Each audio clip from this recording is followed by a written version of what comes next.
Muy buenas, bienvenidos, bienvenidas a nuestro ciclo de conferencias Letras Libres y Unir. Hoy sobre el tema el análisis del discurso como herramienta de comunicación.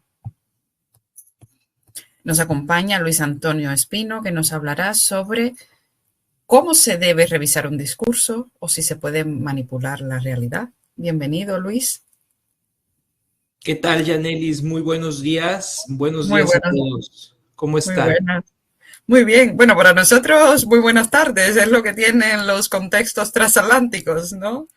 Aunque, bueno, eso, mi corazón siempre está en América, así que buenos días también.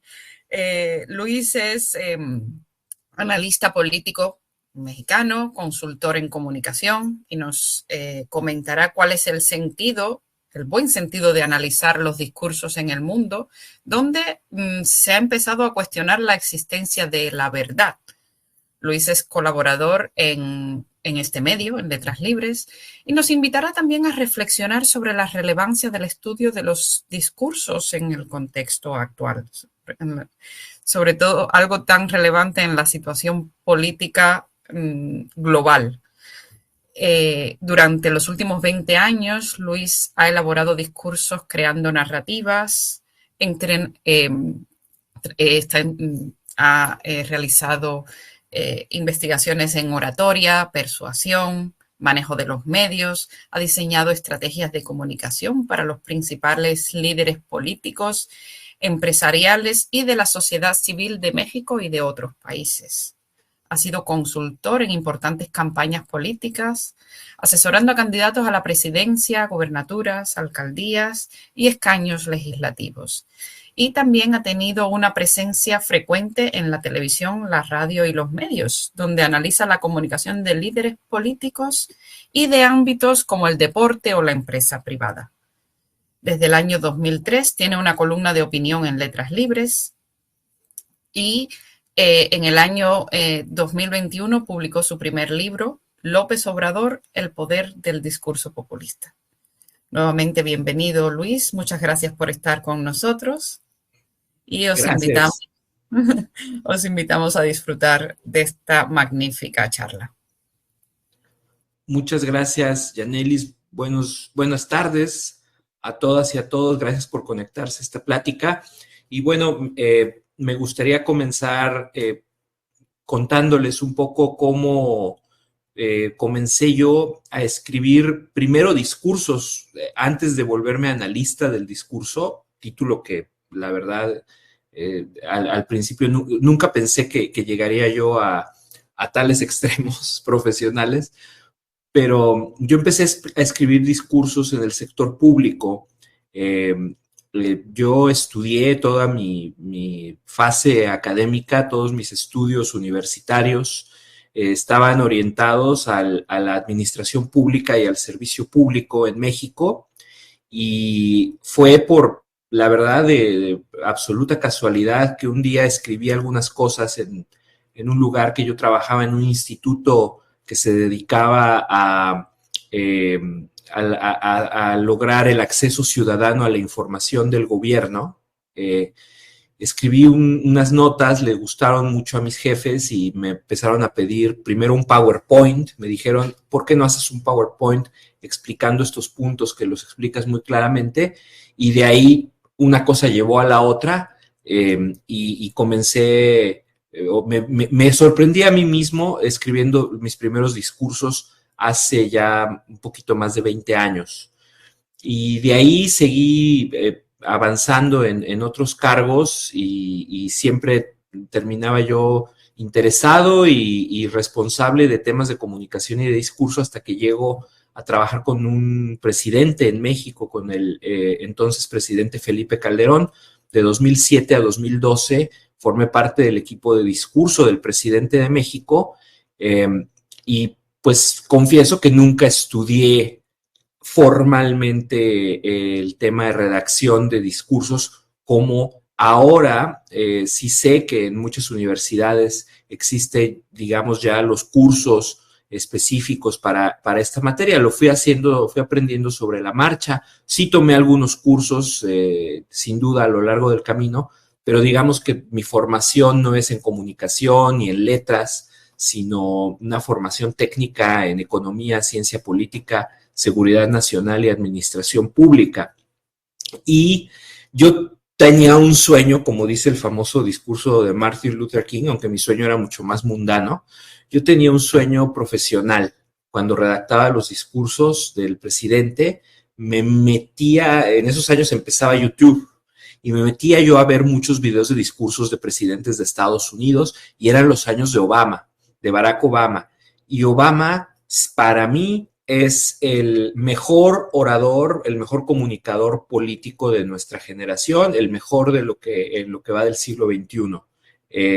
Y me encantaba meterme a ver los videos de los discursos de Obama, y me ponía yo a investigar, bueno, ¿quién le escribe los discursos a Obama? ¿Quién le escribe los discursos a los presidentes de Estados Unidos? Era una cosa que me daba mucha curiosidad saber y aprender más de ellos, porque me parecía que en Estados Unidos la tradición retórica en política estaba mucho más arraigada y desarrollada que en México, que los partidos políticos en Estados Unidos sí veían a la retórica, a la capacidad de dar buenos discursos como una herramienta muy importante de comunicación con el electorado, y que en México, por lo incipiente de nuestra democracia, que en realidad tiene apenas, según la mayoría de los analistas, desde finales de los 90, otros dicen que desde el 2000, la democracia incipiente, joven, hoy en riesgo, pues sentía yo que la tradición de los políticos de Estados Unidos de esforzarse por crear discursos persuasivos estaba más arraigada y era más interesante técnicamente, ¿no? Desde el punto de vista técnico de la redacción de los discursos. Entonces me ponía yo a investigar quiénes son estos personajes que le han hecho los discursos a los presidentes de Estados Unidos, y descubrí pues que son grandes personajes que escribían libros, que habían escrito ya, o sea, saliendo de la Casa Blanca escribían libros, daban conferencias, escribían en los principales diarios como analistas políticos, iban a la televisión y al radio a opinar de los discursos importantes de los presidentes en turno. Y yo dije, yo quiero ser así, esto me encanta, se ve que o sea, en Estados Unidos, después de pasarte años en una oscura y abandonada oficina de la Casa Blanca escribiendo varios discursos al día, tienes un futuro profesional brillante como analista, escribiendo libros, escribiendo artículos, yendo a la tele, en fin, dando conferencias. Y yo dije, yo quiero ser así, ¿no? Y yo pues, estaba en mis 30 tempranos, y yo decía, esto es lo mío, yo quiero hacer eso. Y la verdad es que así fue como me propuse. Terminando la gestión del presidente Calderón, abandoné el servicio público, abandoné la burocracia y decidí volverme un consultor independiente, y empecé a leer mucho de cómo analizaban el discurso en Estados Unidos estos personajes, los ex redactores de discursos presidenciales, y la estructura que ellos tenían me encantó. No es una estructura académica, digamos, 100%. Ustedes googleen, no sé si algunos de ustedes incluso a lo mejor los han leído, pero busquen libros de análisis del discurso como tal, busquen en Amazon o en una librería electrónica, en una biblioteca electrónica, análisis del discurso, y se topa uno con unos textos verdaderamente teóricos, muy elevados, muy complejos, de lo que significa en semiótica, etcétera, el análisis del discurso como tal. A mí me gustaba mucho la simplicidad, lo pragmático de los analistas políticos de Estados Unidos, que ellos decían, bueno, hay un contexto político del discurso, hay un entorno en el que el discurso se da, se escribe y se pronuncia, hay una audiencia que está esperando algo del orador, hay una intencionalidad política del orador para dar ese discurso, quiere obtener algo, quiere generar un efecto con sus palabras, quiere persuadir al público sobre alguna idea, alguna propuesta, algún proyecto, y después viene el proceso de redacción y la ejecución, el performance del orador o de la oradora ante el público, y entonces estos analistas que eran ex redactores presidenciales de discursos presidenciales, ofrecen al público este tipo de análisis, al gran público, sin mucha cosa, con algunas cosas técnicas, pero digamos también combinándolo con cierto análisis de coyuntura política en Estados Unidos. Y leí libros increíbles. Yo les recomiendo 3 grandes libros que manejan este tipo de análisis del discurso. El primer libro es del exredactor de discursos presidenciales de Richard Nixon. Es un clásico que se llama Lend Me Your Ears, y es de William Safire. El segundo es un súper libro que se llama Ask Not, de Thurston Clarke, que es la historia del famoso discurso inaugural de John F. Kennedy, cuando él dice: no te preguntes qué puede hacer tu país por ti, pregúntate qué puedes hacer tú por tu país, Ask Not, por eso se llama así el libro. Y el tercer gran libro que les recomiendo se llama White House Ghosts, los fantasmas de la Casa Blanca, los presidentes y sus redactores de discursos, que es una obra monumental de Robert Schlesinger Jr., que trata de hacer una historia en cada capítulo de los presidentes, desde Franklin Delano Roosevelt hasta George Bush hijo. No llega hasta Barack Obama, se queda en George Bush hijo por el año en el que fue escrito, y habla de justamente este tipo de análisis que les estoy contando, de los grandes discursos de cada presidente, cuál era el contexto político, social, económico en el que se dan los discursos, cuál era la intencionalidad, qué esperaba la audiencia, qué querían los presidentes, y desmenuzan toda la filigrana, todo la interna de los redactores de los discursos, que deben saber. El tiempo no me alcanzaría y no quiero convertir esto en una sesión de terapia de grupo, pero deben saber que es una profesión que te da muchísimas satisfacciones, pero que por momentos sí es difícil, porque necesitas tener cierta sensibilidad, no me voy a decir que gran sensibilidad artística, pero cierta sensibilidad para el manejo de la palabra, cierta elocuencia, cierta capacidad comillas, artística, de redacción, de frases memorables, persuasivas, mucha creatividad, y al mismo tiempo la piel dura y el pragmatismo de un político, porque pues trabajas con esos especímenes, con esos bichos que son los políticos y la política, que claramente pues están en otra lógica distinta en el día a día, atendiendo problemas, gobernando, tomando decisiones, riñendo, peleando por el poder, defendiéndose, atacando, y en esa arena tan difícil que es la política, el discurso es una de las miles de cosas a las cuales un político con alta responsabilidad le tiene que poner atención, y a veces no existe el tiempo, la debida paciencia, calma, presencia de ánimo para que los discursos sean revisados, ensayados, discutidos en sus méritos, y tú tienes que estar listo para recibir feedback, o a veces no recibir ninguna retroalimentación, o a veces recibir retroalimentaciones muy extrañas.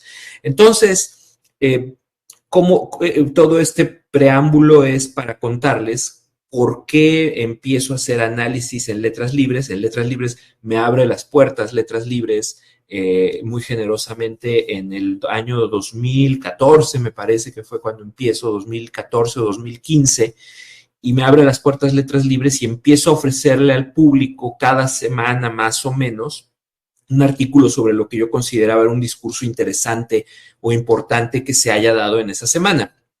No todos los discursos que analizaba eran políticos, me gustaba mucho analizar, y a veces lo hago, lo sigo haciendo.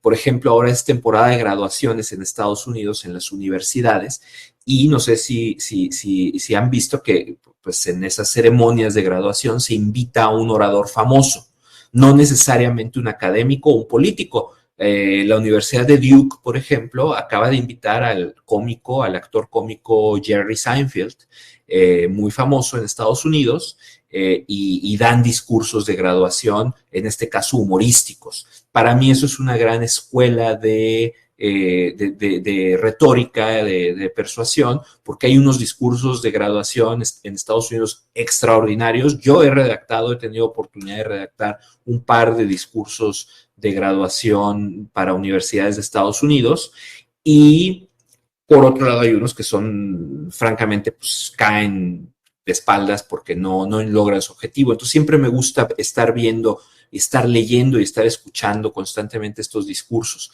Y analizaba en Letras Libres discursos de empresarios, discursos de políticos, discursos de líderes de la sociedad civil, en fin, analizando la coyuntura política y social en estos términos de la retórica, ¿no? Del análisis de la retórica. Empiezo a hacer esto y ahora sí que yo era muy feliz. Publicaba constantemente, semanalmente, los discursos, la retórica. Tenía yo muy claro mi marco analítico de cómo le ofrecía al público análisis de contenido racional del discurso, argumentos lógicos, el contenido emocional y el delivery, el desempeño de los oradores, si eran apasionados o si tenían un buen discurso pero habían sido muy planos, en fin. Y de repente entra en mi vida y en la vida de todo el mundo este personaje que se llama Donald Trump.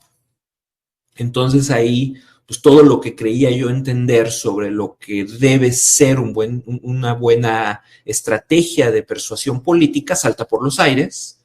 Es un hombre que representa la antipolítica, es un demagogo en realidad. Y ahí empiezo a darme cuenta de que lo que yo pensaba que eran reglas, mandamientos inamovibles de la retórica y de la persuasión política en una democracia, pues no eran tal cosa. No insultes a tu público, siempre guarda una relación respetuosa con los medios, modérate en el ataque, ofrece siempre cosas positivas, no todo puede ser negativo. O sea, cosas que uno en todos los libros que les mencioné, en todos los discursos de los presidentes democráticos, en fin, cosas que yo pensaba que no podían desobedecerse o contradecirse, no era así. ¿Y por qué hablo de esto? Pues porque ahí fue cuando empezamos a entrar de manera muy clara, ya estaba pasando en varios países, pero de manera muy clara, a lo que yo llamo pues la era demagógica, la era en la que las sociedades ya no les apetece, ya no demandan un discurso político basado en las reglas de la persuasión clásica, sino que están buscando otra cosa de los liderazgos. Están buscando emocionalidad, están buscando identificación identitaria, de identidades, representación identitaria, y están buscando gente que se aleje de los cánones de la política profesional tradicional, que para muchos ciudadanos ha fracasado o se ha quedado corta o los ha engañado respecto a sus aspiraciones materiales, y no solo materiales. Vivimos en una era caracterizada por dos emociones fundamentales, que son el descontento y la incertidumbre. El descontento proviene de una brecha entre expectativas y realidades en cuanto a lo que mucha gente piensa que puede obtener, por ejemplo, estudiando una carrera universitaria o, por ejemplo, trabajando consistentemente toda la vida para una organización, y que al final no se obtienen los resultados merecidos y esperados. Y por otro lado, la incertidumbre sobre personal. La gente en nuestras sociedades tiene una sensación permanente de no saber, no poder predecir qué va a suceder después. Hay muchos libros muy interesantes al respecto. Aquí no me voy a detener en las razones de esta sensación de incertidumbre. Baste con decir que estamos inmersos en una era de cambio tecnológico aceleradísimo, que está dejando a muchas personas descolocadas en cuanto a su rol en la sociedad. Por otro lado, estamos viviendo una era de lucha cultural muy fuerte, en la cual la pirámide de la jerarquía de valores sociales está no solamente cuestionada, sino que yo diría que ya se está empezando a mover en cuanto a qué valora más las sociedades jerárquicamente, y eso gente que estaba hasta arriba de la escala empieza a estar ya un poco más abajo y gente que estaba en otra posición empieza a, estar, a mostrarse más arriba. Con esto, ¿a qué voy? A que en esta era demagógica, esta era de posverdad, es una era de cambio, de crisis, de cambio, que va a llevar a otra cosa, pero no llegamos todavía a esa otra cosa y mientras tanto tenemos que tenemos que hacernos cargo de que los demagogos de todo signo, la demagogia no conoce derechas o izquierdas o centros, no distingue ideologías, de hecho es la ausencia de ideología, es simplemente el uso de la palabra como arma para acceder, mantener y acrecentar el poder sin importar reglas de persuasión como el apego a la veracidad, la congruencia en el tiempo, la exactitud de la información y de los datos que se usan, en fin, que esa deriva demagógica de las democracias no termine por desfigurarlas o de plano por aniquilarlas. Entonces, digamos que ahí es donde llega esta parte de mi análisis y eso deriva en que escribí un libro sobre nuestro demagogo que se llama Andrés Manuel López Obrador, un libro en el que explico y argumento por qué es un demagogo, ¿no? Primero y principal, y en el cual yo, mi argumento central es que en México la oposición al presidente López Obrador, sus críticos, la mayoría de los intelectuales, el periodismo, la crítica, los opositores, no han entendido y ya prácticamente se va a terminar su periodo presidencial y siguen sin entender por qué ha podido el presidente controlar la realidad política a su favor durante todos estos años, a pesar de los terribles resultados de su administración, de su gestión, a pesar de la evidencia. Ese es un libro que escribí en 2021, se publica ese año, López Obrador, el poder del discurso populista. Es, digamos que uno de los, hasta donde yo sé, de los escasos libros de análisis del discurso que se han escrito en México en los últimos tiempos. Yo he encontrado muchas tesis académicas al respecto, algunos artículos académicos, pero no he encontrado yo libros específicamente dedicados a analizar el discurso de un presidente, como si hay en la esfera anglófona libros, como les he comentado, que analizan los discursos de los presidentes, sobre todo en Estados Unidos. Entonces, para ir finalizando mi intervención y dar pie al diálogo, saco mi libro y empiezo a tener una crisis existencial porque empiezo a nada más estar centrado en no puede ser Trump, no puede ser AMLO, no puede ser el populismo, no puede ser la demagogia, y empiezo a repetirme mucho a mí mismo en este análisis porque para mí es un tema urgente, importantísimo, existencial, la defensa de la libertad y de la democracia, de cosas en las que creo, y entonces empiezo a decir, bueno, no puedo yo estar todo el tiempo nada más escribiendo de este tema, no puedo estar yo escribiendo, pero la realidad es que el ascenso de la demagogia sí significa la erosión y probablemente el fin de la persuasión, porque cuando una sociedad entra en una deriva demagógica se polariza, y es en esa polarización los extremos comienzan a usar argumentos demagógicos unos contra otros y entonces se cancela el espacio de deliberación pública, se cancela, se acaba el aire en la habitación, se acaba el oxígeno y entonces la conversación pública se vuelve imposible y esa es una de las cosas que está pasando hoy en día en México, ahora que estamos inmersos en una campaña presidencial y en campaña para la renovación del Congreso y de 9 gubernaturas, y de eso podemos platicar si les interesa saber más del contexto de México. Entonces, estoy en un punto, y con esto cierro, en el que hay mucho en juego.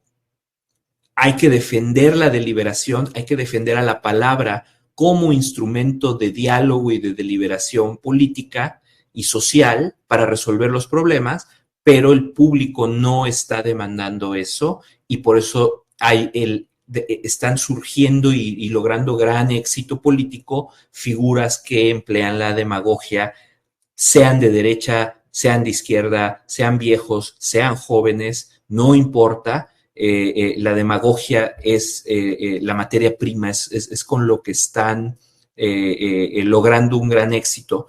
No es que la demagogia sea nueva, por supuesto que la demagogia siempre ha existido en política, pero el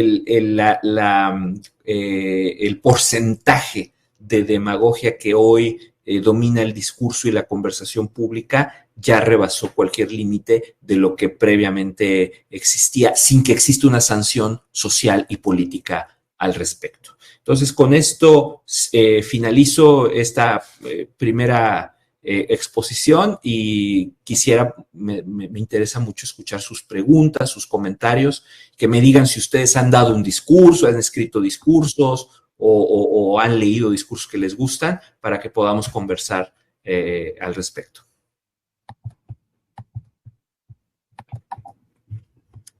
Muchas gracias, Luis. Muy interesante todo lo que nos has comentado. Bueno, pasamos al turno de preguntas. Tenemos por aquí la siguiente. ¿Tiene sentido analizar los discursos en un mundo de posverdad? Sí, sí tiene todo el sentido, porque la posverdad, ¿cómo la entiendo la posverdad yo? La entiendo como la sustitución deliberada de los hechos y las opiniones, perdónenme, los hechos y los datos, las realidades compartidas por realidades personales en las que lo que reina es la emoción, y es una emoción que se traduce en relatos o narrativas. Entonces, pongo un ejemplo, el tema del cambio climático. Hay quienes están construyendo en las sociedades occidentales carreras políticas enteras negando el cambio climático y diciendo esa cosa no existe, no hay nada que preocuparse, son unos locos ahí, ambientalistas, hippies, que están dando lata con el tema del cambio climático, que en realidad no hay nada, no existe, ¿no? La negación del cambio climático. Y entonces está sustituyendo la evidencia.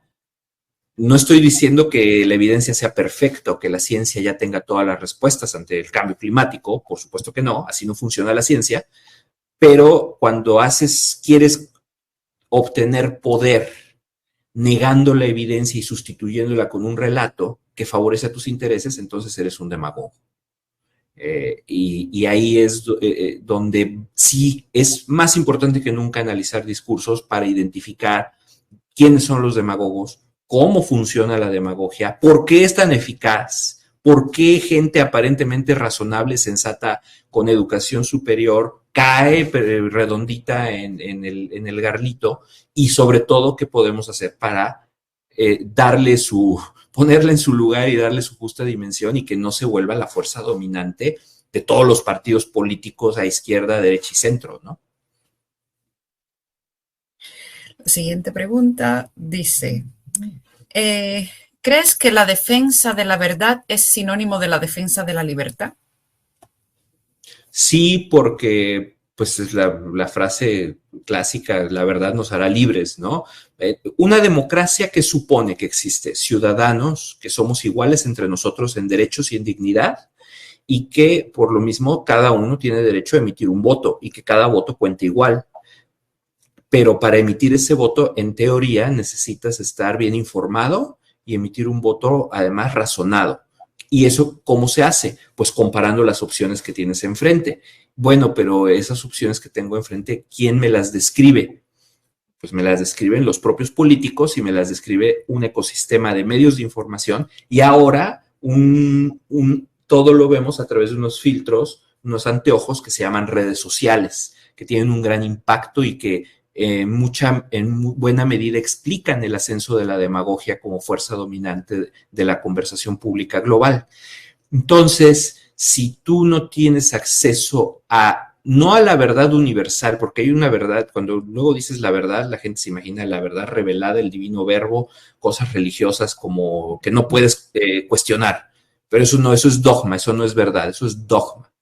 Cuando la verdad, y les recomiendo mucho un libro que se llama Democracy and Truth, cuando tú en una democracia lo que puedes aspirar es a que haya un consenso temporal sobre qué es la verdad.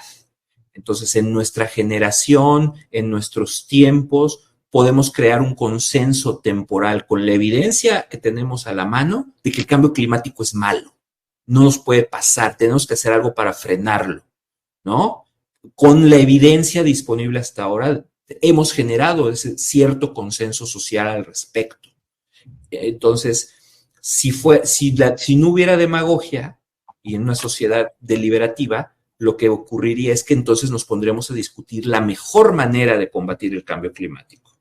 Pero eso no está ocurriendo. Lo que está ocurriendo es que hay gente que está construyendo carreras políticas negando que existe el cambio climático. Aun cuando en México, por ejemplo, ahorita hay apagones porque el sistema eléctrico ya no da para soportar los aires acondicionados porque la temperatura está 4 o 5 grados centígrados arriba del promedio para esta época del año. Entonces, y eso ustedes en Europa también estoy seguro lo han vivido. Entonces, a lo que voy y para redondear la idea es, si necesitas, para que haya libertad en una democracia, para que se haga efectivo el principio de un ciudadano, un voto, sí necesitas ciudadanos informados y esa información tiene que ser verídica, tiene que estar de acuerdo con datos, con hechos verificables, para que entonces los ciudadanos puedan ejercer el voto de manera más libre. Si no, si el voto no se ejerce de manera informada y si hay fuerzas que incluso esparcen la desinformación, entonces se altera el principio de un ciudadano, un voto, y se limita de alguna manera la libertad. Me pasan por aquí algunas preguntas más por el chat. Al parecer, España misma está pasando por un modelo demagógico que menciona que ha sucedido en México. Ahora viene la pregunta. ¿Cómo cree que se puede recuperar el sentido común y el respeto entre los partidos políticos? ¿Qué podemos hacer los ciudadanos para acelerar esa vuelta a la verdad y a la objetividad? Bueno, nunca estuvimos ahí de entrada. Digo, no conozco a fondo la realidad española. Me gustaría saber más de España, pero la verdad no puedo considerarme lo suficientemente autorizado para emitir una opinión específica del caso español. Y esto que acabo de hacer es el primer paso. Decir cuando uno no sabe. Y eso no es lo que pasa en las redes sociales ni en la conversación digital, ¿no? Todo el mundo tiene una opinión de todo y la quiere expresar. Entonces, cuando tú empiezas por decir, pues la verdad yo de esto no sé mucho, ese es un primer paso muy saludable porque dejas que alguien que sepa, le dejas el espacio y el oxígeno a alguien que sí sepa para que opine con mayor conocimiento de causa. Yo creo, y lo he escrito en mi libro y en los artículos en Letras Libres a lo largo de los años, que nuestras sociedades tienen en las élites un reto muy, muy tremendo y muy importante. Y hablo aquí de las élites de opinión. Cuando en una sociedad las cosas se empiezan a poner tensas, se empieza a haber una polarización aguda, procesos de desafección democrática en la cual ya no ves a tu conciudadano como alguien que, bueno, pues es tan español o tan mexicano como yo, pero simplemente le gusta otro partido, tiene otras posturas políticas y bueno, allá él, puedes pensar que está equivocada o equivocado, pero digamos que no hay una animosidad personal. Cuando pasas de eso al desafecto y del desafecto al enojo y del enojo o de la indignación al odio, ahí ya tienes un problema, ahí ya tienes procesos de polarización afectiva. De la polarización política se pasa a la polarización afectiva y de la polarización afectiva es muy difícil salir cuando una sociedad cae en esos procesos. Para eso sirve la palabra. La palabra puede herir o puede sanar. La palabra puede curar, aliviar o puede enfermar. Y lo vimos en la pandemia. Los países con más muertos en la pandemia es donde la palabra no se usó para cuidar a la sociedad. Los países con menos muertos, de acuerdo con su población, en la pandemia fueron donde la palabra se usó para informar, para calmar, para ordenar. En México no se usó así, por ejemplo. En México la palabra se usó para cuidar al poderoso, no a la sociedad. Entonces, ¿cómo se sale? ¿Quién tiene un rol fundamental en esto? Las élites de opinión. Toda persona que tenga un micrófono enfrente, así sea YouTube, para subir videos a YouTube, se vuelve un líder de opinión de alguna manera. Las redes sociales son incontrolables, son ingobernables. Cualquiera con una camarita y un micrófono sale y dice que las vacunas esto, que el COVID aquello, que el virus lo inventaron, que en realidad no existe, lo que sea. Eso es lo que nos tiene en esta situación. Por eso el ecosistema de medios de comunicación y el ecosistema de liderazgos académicos, intelectuales, la gente que todavía está publicando en medios con ciertos estándares profesionales, tiene que tener conciencia de que lo que estamos enfrentando es una era demagógica en la cual ya no podemos contribuir a esa polarización afectiva, sino que tenemos más bien que ir contribuyendo a que se baje. Yo lo que yo llamo es hielo y paracetamol. Eso es lo que necesitamos ahorita en muchas democracias. Hielo y paracetamol. Hay que desinflamar la conversación pública, porque si la seguimos inflamando, puede llegar el día en que los lazos entre ciudadanos realmente se terminen de romper. Y ni España ni México somos ajenos históricamente al término guerra civil, como muchos otros países, ¿no? Entonces, creo que aunque están lejos en el tiempo, afortunadamente esos periodos de la historia, no quiere decir que sean irrepetibles, ¿no? Dice la siguiente, es que se ha animado mucho el foro. ¿Cómo cree que podría enfrentarse la demagogia en medio de la polarización política en Latinoamérica y hacer defensa de la democracia sin caer en la demagogia? El mejor antídoto contra la demagogia no es la democracia. El antídoto contra la demagogia es la decencia. ¿A qué me refiero? A que al final del día todos somos seres humanos. Todos queremos ver crecer a nuestros hijos sanos y felices. Todos queremos ser felices. Todos queremos que nos vaya bien. Queremos tener ciertas comodidades materiales, acceso a ciertos bienes públicos y también acceso a oportunidades de desarrollo personal. Si empezamos a hablar de eso en la política, en la sociedad, los liderazgos de opinión, nos vamos a identificar y vamos a empezar a ver que, bueno, pues la verdad es que el sol sale para todos o debería salir para todos y deberíamos ayudarnos un poco más y hacernos la vida difícil un poco menos. A eso le llamo yo decencia.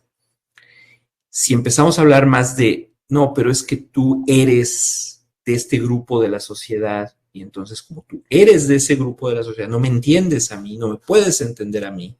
Y es más, no solo no me puedes entender, no me quieres entender. ¿Y sabes por qué no me quieres entender? Porque eres una mala persona. ¿Y sabes por qué eres una mala persona? Y empezamos con estos vértigos argumentativos demagógicos, entonces la política, la sociedad se va llenando de eso. La demagogia es como las algas en un estanque, en un estanque de agua. Las algas sí tienen un rol en el ecosistema. Las algas sirven para algo, si no la naturaleza no las hubiera creado, ¿no? No existirían las algas. Pero ustedes dejen que un estanque, el agua no corra, se quede quieta y se llena de algas y las algas terminan robándose todo el oxígeno del estanque y se van muriendo las otras plantas y luego los peces que comen plantas y luego los peces que comen peces. Y se muere el estanque. Entonces, ¿qué tenemos que hacer? Hay que dejar que corra el agua y hay que quitar esas algas. ¿Quién tiene los instrumentos para quitar las algas? Las élites de opinión, la gente con grados universitarios. No puede ser que la gente más dogmática en nuestras sociedades sean los estudiantes universitarios. No puede ser. No puede ser que los más dogmáticos sean los profesores a veces. Eso está pasando en el mundo, ¿eh?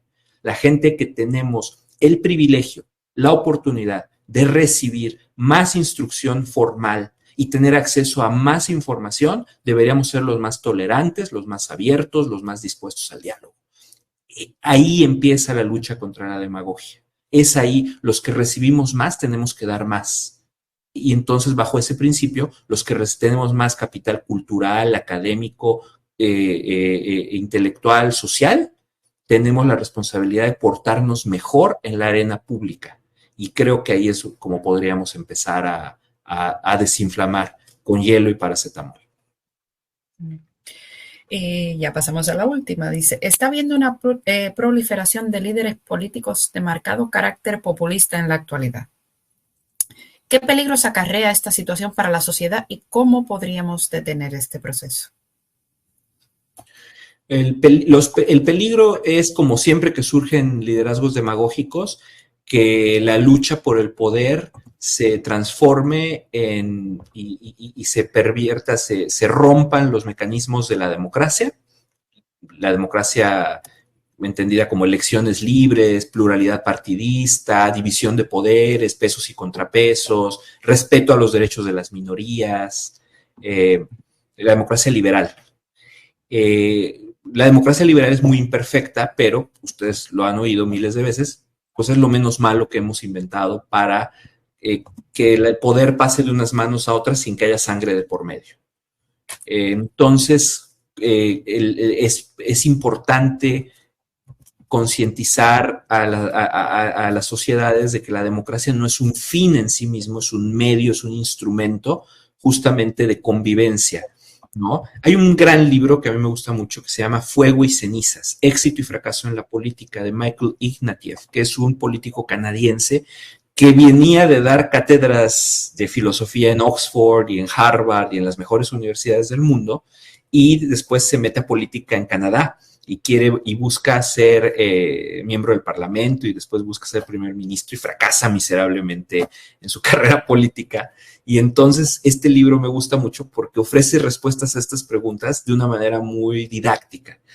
Un filósofo científico de la política académico que creía que la democracia y los altos ideales y los valores y todo, y luego trata de traducirlos en la arena política y dice que sus primeros discursos eran pésimos porque pues, eran unos rollos muy elevados, muy abstractos, y termina él diciendo, yo me di cuenta que la política en realidad consiste en entrar a un cuarto lleno de gente que no te gusta, pero que tú tienes tu trabajo como político es ponerlos de acuerdo en cosas mínimas, para que entonces esas cosas mínimas ocurran, ¿no? Dice, y es entrar a un cuarto lleno de gente que no te gusta, que no les gustas y que no se gustan entre sí además. Es simple y sencillamente ponernos de acuerdo. A eso se reduce. Todo el rollo a eso se reduce. Los seres humanos no nos gustamos unos a otros automáticamente. Estamos diseñados evolutivamente para encontrarnos diferencias y olernos y no, tú como que eres de otro clan, tú como que no hay algo de ti que no nos vemos y no, tú no eres tanto como mi clan, tú de dónde vienes, a desconfiar, ¿no? Somos tribales por naturaleza. Entonces, como somos tribales por naturaleza y es la primera vez en nuestra historia como especie que estamos creando estas macro comunidades de millones de nosotros, supuestamente unidos en un territorio, con una bandera y con unos principios que le llamamos Estados-Nación, esta cosa, pues amigos, pues tiene 300 años, ¿no? O sea, no es nada, el experimento es muy joven. Y luego encima métele esta loca idea de que todos somos iguales y todos tenemos los mismos derechos. Y luego métele esta loca idea de que podemos recibir gente bien diferente, con otra forma completamente distinta de pensar, de ser, de rezar, de amar, de comer, de hablar, y que nos podemos integrar. Es un gran experimento, pero sí está temblando el barco. O sea, el barco se está moviendo, se está sacudiendo y tenemos entonces que recuperar la palabra y el discurso como herramienta de comunicación y de deliberación para que el experimento no fracase. Entonces, de ahí que me parezca muy importante que hablemos de eso, de la palabra y del discurso como instrumento de comunicación y no como arma para obtener y acrecentar el poder. Pues muchísimas gracias Luis, y a todos los participantes por este coloquio, el interés, la brillante conferencia en torno a letras libres y unir, que sirve además de broche de oro para este ciclo. Espero que vengan otros ciclos posteriores, sobre todo el curso que viene y los venideros. Me quedo con tantas ideas que has expuesto y que deberíamos todos aplicar a nuestra realidad intelectual, universitaria y hasta vital. Y con la idea del hielo y el paracetamol que transmitiré a mis estudiantes de literatura. Y con esto cerramos la sesión y nos despedimos. Hasta la próxima. Muchas gracias. Muchas gracias. Gracias. Hasta luego. Gracias.